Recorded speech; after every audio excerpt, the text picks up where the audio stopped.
बिस्मिल्लाहिर्रहमानिर्रहीम। अल्हम्दुलिल्लाहि रब्बिल आलमीन वस्सलातु वस्सलामु अला रसूलिल्लाहि व अला आलिहि व अस्हाबिहि अजमईन व बाद। क़ाबिल एहतराम सामीईन किराम, अल्लाह रब्बुल आलमीन ने जो अहकामात हम पे फ़र्द किए हैं,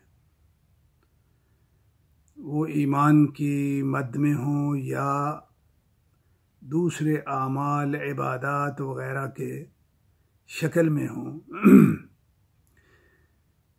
इन सारे आमाल को अपनी अपनी नौइयत के लिहाज से एक मरकज़ी फ़िक्र के साथ मुंसलिक किया है।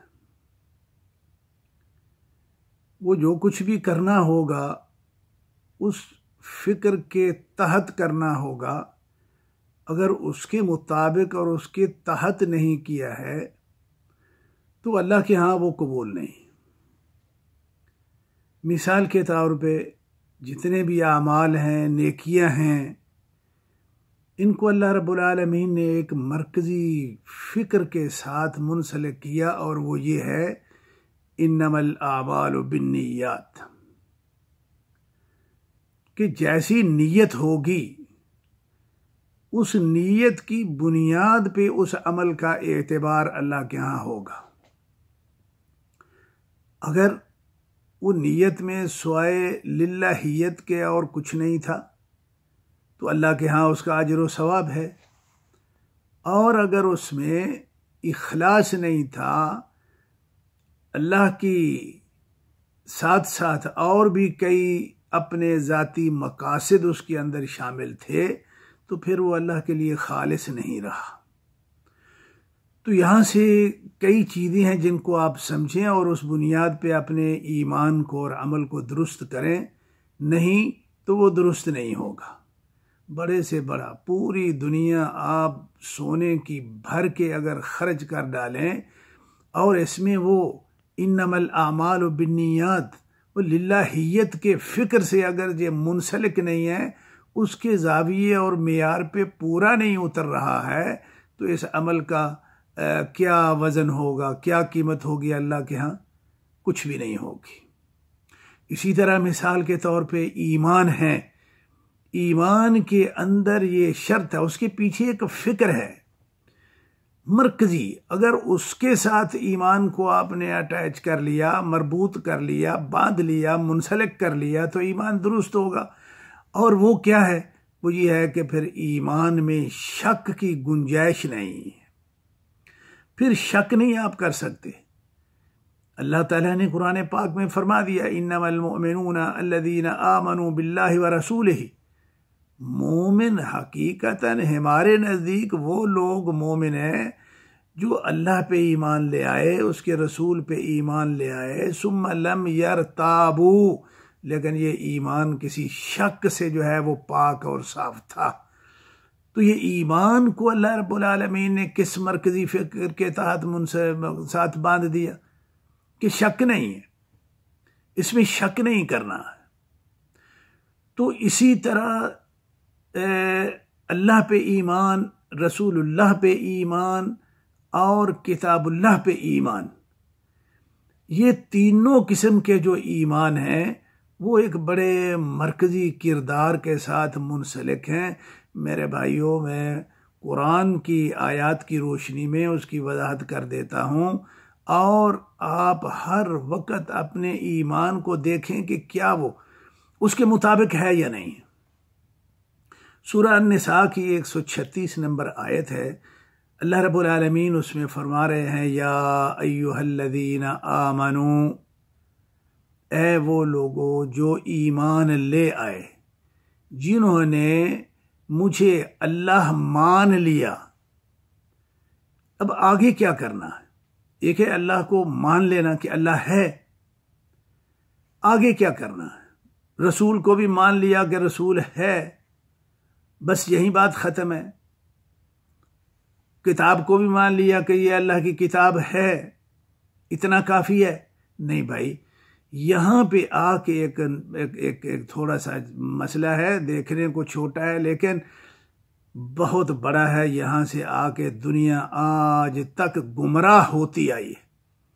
पूरी इंसानी तारीख में इंसानों की गुमराही को अगर आप जो है वो सारी का आप देखें, उसको हिसाब करें, तो इस एक गलती के गिर्द घूमती है। ईमान भी लाए लेकिन कुफर से ना निकल सके, ईमान भी ले आए लेकिन शिर्क से ना निकल सके। तो भाई वो क्या मसला है? मसला ये है जो अल्लाह ताला फरमा रहे हैं, या अय्युहल्लज़ीना आमनू बिल्लाह। है वो लोगों जिन्होंने मुझे अल्लाह मान लिया। अब आगे आप लोगों ने क्या करना है? आगे ये करना है, आमनू बिल्लाही, अल्लाह को वैसा मानना है जैसा वो है। बस ये एक पॉइंट है जिस पे पूरी उम्मत गुमराह भी होती आई है और हिदायत पे कायम भी रही। अगर अल्लाह को आप वैसा मानेंगे जैसा अल्लाह है, और वो कैसा है? वो वैसा है जैसा उसने बताया कि मैं ऐसा हूं। नबी को वैसा माना जैसा वो है, अगर वैसा नहीं माना कुफर लाजिम है। अल्लाह की किताब को वैसा मानो जैसी वो है, जैसे वो कहता है कि ये किताब ऐसी है। तो भाइयों, ईमान की मद में ये एक फिक्र है ऐसा जिसके साथ अल्लाह ने अपने साथ ईमान को भी इसी के साथ बांधा हुआ है, नबी पे ईमान को इसी के साथ, और किताब पे ईमान को इसी फिक्र के साथ बांधा हुआ है कि ऐसा मानो जैसा वो है। अब मिसाल के तौर पे, क्या ईसाई अल्लाह को नहीं मानते? यहूदियों ने अल्लाह को नहीं माना, हिंदू अल्लाह को नहीं मानता, मुशरिक नहीं मानता, ये सारे मानते हैं अल्लाह रब्बुल आलमीन को, काफिर के अलावा। तो हुआ क्या है? ईसाई अल्लाह को मान के भी वो कुफर से ना निकला, यहूदी मान के भी ना निकल सका। इसलिए नहीं निकल सका कि अल्लाह रब्बुल आलमीन ने जैसे बताया हुआ है कि मैं ऐसा हूं, उन्होंने वैसे नहीं माना हुआ। अब अल्लाह कैसा है? लम यलिद वलम यूलद वलम यकुल लहू कुफुवन अहद। अल्लाह ऐसा है कि ना वो किसी की औलाद है, ना उसकी कोई औलाद है। कभी ईसाइयों ने वकालत यहूद उज़ैर इब्नुल्लाह वकालत नसारा मसीह इब्नुल्लाह, अब उन्होंने अल्लाह की जो है ना औलादें बना दी। क्या अल्लाह को माना? अल्लाह को तो माना, लेकिन वैसा नहीं माना जैसा वो है। तो भाइयों, ये एक उसूल है, ज़ाब्ता है। इसकी तफसीलात में तो बड़ी लंबी बहस हो सकती है, लेकिन मैं तो इशारे दे रहा हूँ ना, एक लम्हा फिक्रिया दे रहा हूँ, एक लाइन दे रहा हूँ। तो भाई अल्लाह को वैसे मानो जैसा वो है। अगर वैसा मानेंगे तब ईमान दुरुस्त होगा। अब अल्लाह कैसा है? इन्नल्लाह अला कुल्लि शैइन कदीर, अल्लाह हर चीज़ पे कादिर है, उसका कोई कुफुव नहीं है। और हम जो है ना वो हम क्या करते हैं? हम तो कई जो है ना और इलाह बना के उसके मुकाबले में खड़े कर देते कि जी ये गौसे आज़म है, ये भी सब कुछ करते हैं। अल्लाह को तो हमने वैसे ही जो है ना वो साइड पे लगा दिया। तो अल्लाह को बंदो, क्या ये जो अकीदे हैं, इन अकीदों में अगरचे हम अपने आप को मुसलमान कहते हैं, मोमिन कहते हैं, लेकिन अल्लाह ने अपने साथ ईमान को जिस फिक्र के साथ मरबूत किया हुआ है, बांधा हुआ है, मुंसलिक किया हुआ है, वो फिक्र कहाँ है? वो फिक्र नहीं है। अगर वो फिक्र नहीं है तो ईमान बिल्लाह भी नहीं है। इसलिए यही वो सबब बनते हैं जो हमारे अजाब का बायस होते हैं। अब अल्लाह के रसूल सल्लल्लाहु अलैहि वसल्लम को कैसे मानना है? अल्लाह का रसूल जो है वो बशीर है, नज़ीर है, बशर है, वही आती है उस पर। अगर हम ये कहना शुरू कर दें कि नहीं, अल्लाह के रसूल ही जो है वो मुश्किल कुशा हैं, अग़िस्नी या रसूल अल्लाह, जो कुछ अल्लाह को मानना चाहिए था वो कुछ हमने मोहम्मद रसूलुल्लाह को मानना शुरू कर दिया। तो मुझे ये बताइए कि ये नबी जैसा है कुरान में जो तस्वुर है वैसा हमने मान लिया? उसको कतई नहीं माना। अल्लाह, वो नबी को हमने अल्लाह बना के जो है ना वो रख दिया। और अल्लाह की जो किताब है वो क्या किताब है? ज़ालिकल किताबु ला रैब फीही, इसमें शक नहीं करना कि ये अल्लाह की किताब है। इन्न हाज़ल कुरान यहदी लिल्लती हिय अक़वम, और ये हिदायत की सबसे आला मिसाल है। अगर आप ये को कहे कि नहीं जी देखो जी ये तो पुराना फरसूदा निज़ाम हो गया है, अब ये इस मुआशरे के साथ नहीं चलता है, तो हमने क्या अल्लाह की किताब को उस तरह माना है जैसे वो है, अल्लाह ने जो है ना वो बनाई हुई है।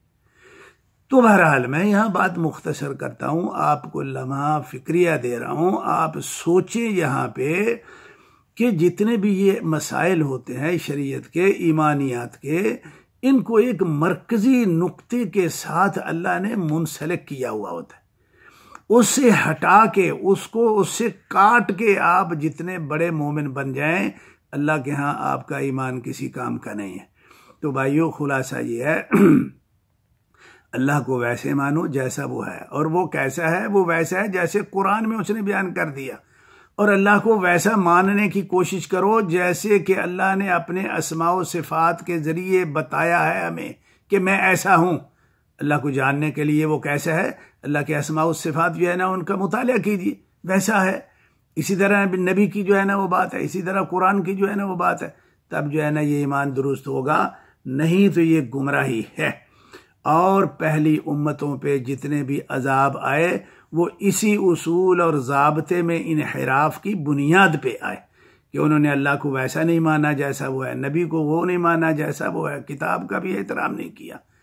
तो आज हम पूरी दुनिया मुश्किल में हैं, तो चलो हम कम अज़ कम जो मुसलमान हैं हमें तो कोई सोचने की ज़रूरत है या नहीं है।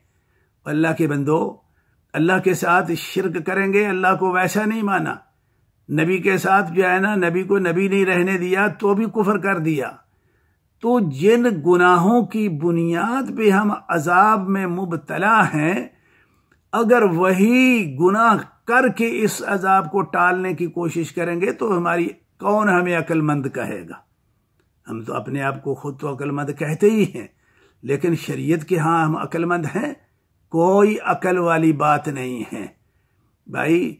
अब सुन्नत की जगह पे जब अब बिदआत आप आ जाएंगे, अब क्या कर रहे हैं, अजाब को टालने की कोशिश कर रहे हैं, इस वक्त हम अजाब में मुब्तला है ना, तो किस तरह टाला जा रहा है इस अजाब को।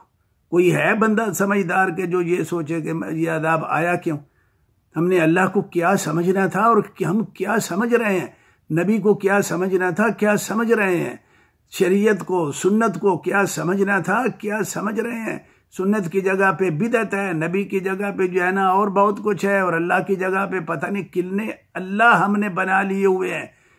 वो भाइयों, जिस जुर्म की बुनियाद पे हम अजाब में मुब्तला हैं, ये अजाब वही जुर्म करके तो कटने वाला नहीं है।